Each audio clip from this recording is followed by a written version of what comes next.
Stories from Upanishads, retold by Arghya and Jinia Goswami. Today's story is about a teacher and his pupil. The teacher was about to begin day's lesson when he saw the student has an unusual inquisitiveness. The concerned teacher asked the pupil, "Son, what's the matter? Why are you so disturbed today? What troubles you?" The startled pupil said, "Oh Guru, from where comes all of it? My thoughts, my sight, my hearing, my breath? Who is he who controls all of it?" The teacher smiled and took a deep breath. He knew all his great students will one day ask the similar questions at some point. So he told the pupil, "Oh son, he is hearing behind the hearing, the speech behind the speech, the sight behind the sight. He is in a place beyond reach." The pupil gave a confused look at the teacher. The teacher continued explaining him further. "He is inconceivable. He cannot be described. He is Brahman, the Supreme One." Although the pupil had fair bit of idea about the Brahman, but concepts were still very murky. He knew that Brahman was not Indra, the king of heaven, or Agni, the lord of fire. He wasn't someone you could please by offering sacrifices in the pious fire altars. He is much more than these. The pupil smiled and said he understood it and thanked the teacher. The teacher smiled and thought, if only Brahman was so simple to understand, if only he could be understood by mere human intelligence. The teacher told the pupil, "If you say so, very well, my son. Perhaps you do understand Brahman, but remember that you know only a part which he chooses to reveal us here on earth. The Brahman is that dwells in the gods and yet to be discovered. Think about it, meditate and contemplate." The pupil declared, "I might not be knowing him well, but at the same time, I understand his existence and importance. I need to know much more than this." The teacher was impressed by pupil's honesty and spine for truthfulness. He said to his courageous student, "The problem with Brahman is that one who knows him doesn't know him. One who sees him hasn't seen him." Hearing this, the student was very sad. He wondered then, how will he understand Brahman? His quest is all futile. Perhaps the Brahman cannot be understood but can be experienced. However, the ones who have experienced him cannot describe because they themselves didn't realize what had happened. The teacher could understand pupil's distress, so he said, "However, he who sees him in each and every being, he is blessed in worlds both seen or unseen." Friends, do you find any similarity with this concept? One who sees the Creator in each and every being or things? The story of Prahlad has this concept, if you remember. Let's get back to the story. The teacher's explanation enlightened the student, and his eyes gleamed in a ray of hope. The student excitedly said, "Believe in the Supreme Being in all beings. Maybe someday I would be able to understand him, but will I be able to recognize him?" Understanding the student's dilemma, the teacher said, "Let me tell you a story of Dev-asura war. Once upon a time, the gods, Devas, won the battle against the asuras, the demons. The proud and victorious gods started congratulating each other. They were extremely overjoyed and started to boast on their achievement. "We fought this war all by ourselves without anyone's help," exclaimed one of the gods. "We are all powerful and invincible," exclaimed another.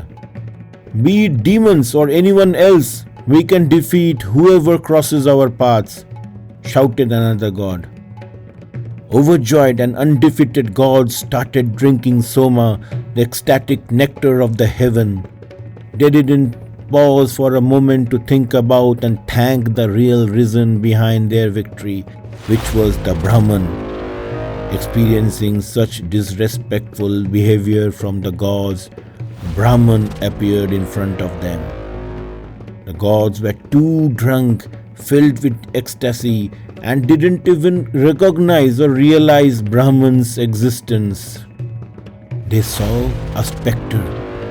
They cried out, "What kind of apparition is this?"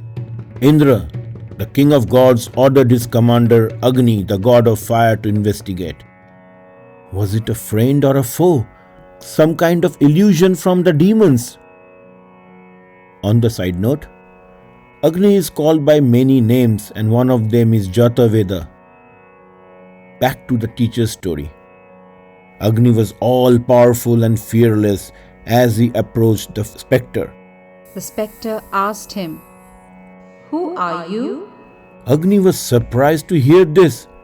He thought everyone in this universe knows him. How can this thing, whatever it is, not know him? "I'm Agni, the god of fire. They also call me Jatavedas," growled Agni. "Oh, interesting. So, what are your powers, dear Agni?" asked the spectre. The uproarious laugh of Agni filled the air, and he said, "I can burn off anything in this world with my torrid breath. I can turn anything into ashes in a second." "Oh, really?" explained the spectre. The spectre placed a blade of grass in front of Agni and said, "Show me your power, Agni." Agni laughed widely and said, "You want me to burn up that little blade of grass?"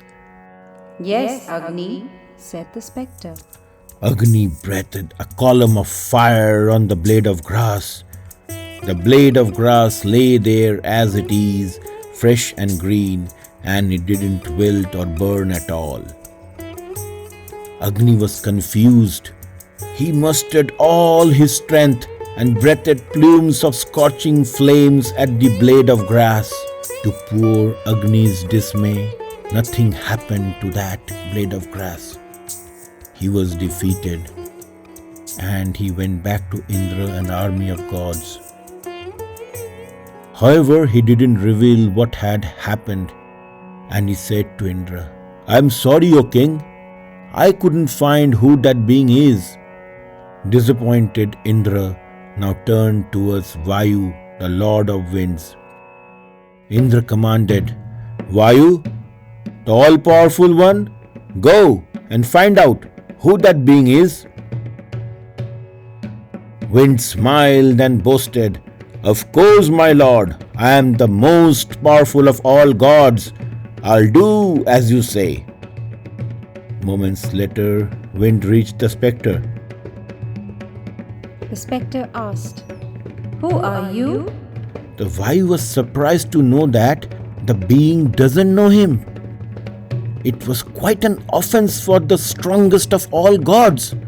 He irritably said, "I'm Vayu, the lord of winds. I'm also called Matarishivan." "Oh, I see," exclaimed the spectre. "So, what sort of powers do you have, Vayu?" asked the spectre calmly. "Powers? Ha! I can blow away the entire population of mankind away. I can uproot all the plants from the face of the earth. I can blow away whatever comes in my way," boasted Vayu. "You seem to be very powerful, O Vayu." The spectre smiled and said, "Then blow this tiny blade of grass away." Vayu laughed and asked, "That piece of grass? Are you joking? You're asking me to blow that blade of grass? Asked amused Vayu.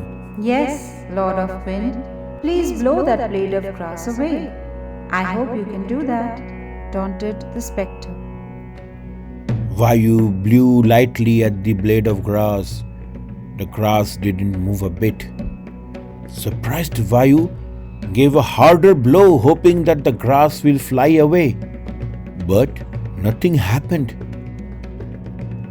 Vayu couldn't believe what he was seeing. Gaining his entire strength to create a huge tornado to blow that grass blade away. Everything in the vicinity was destroyed or blown away, except that blade of grass. Tired and exhausted, Vayu, resigned to his defeat, quietly went back to the camp and told Indra that he couldn't find who that being is.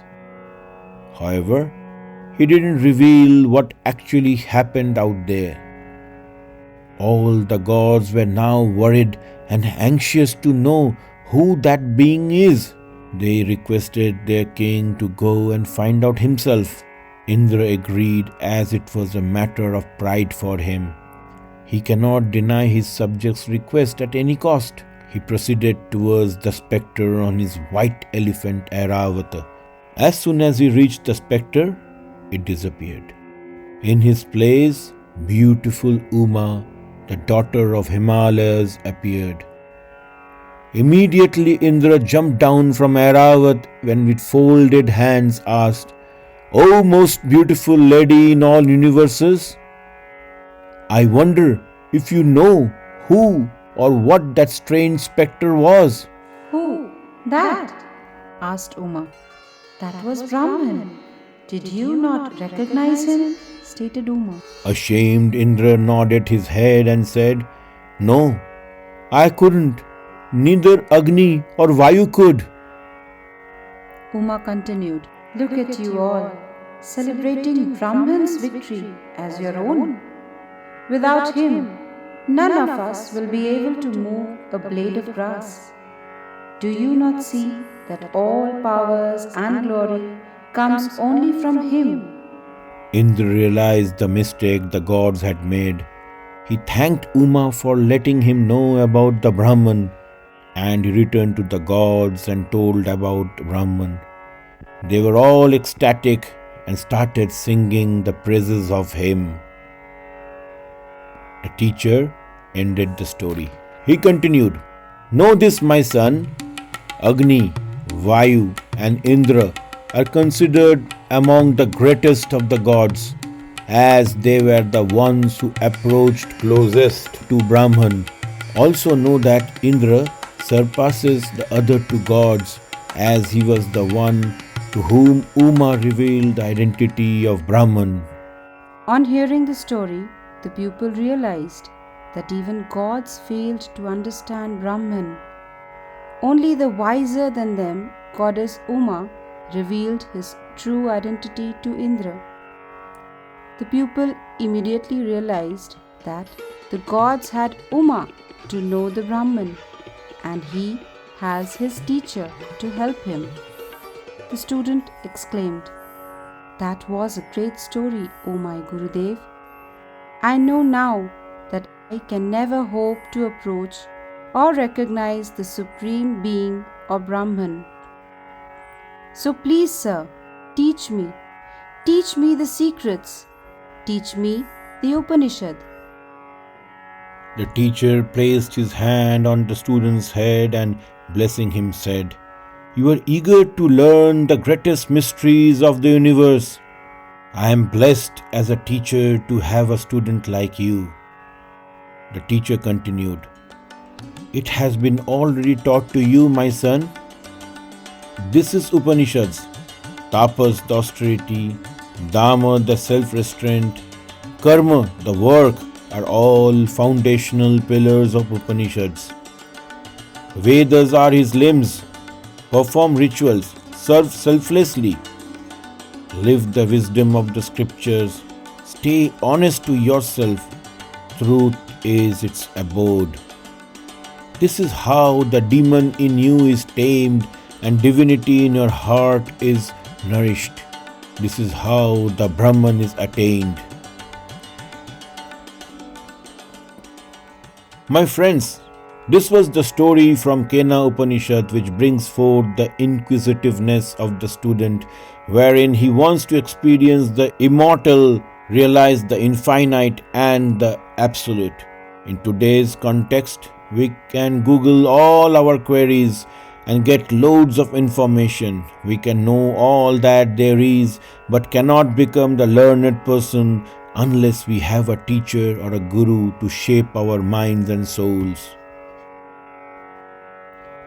As we have been doing a customary practice in our podcast series, we will ask you 3 questions and will refer to the names of those lucky ones who have provided us with all the correct answers in a future episode. So the first question: who were the gods who went to investigate the spectre? Second, who revealed the spectre? And the last one, what did the student learn from the teacher's story? So please email us your responses to arghyathings@gmail.com. That is arghyathins@gmail.com. We would really love to have your responses soon.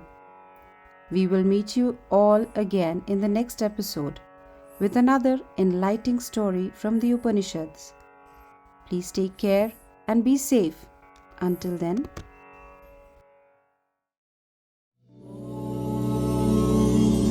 Shanti, Shanti, Shanti.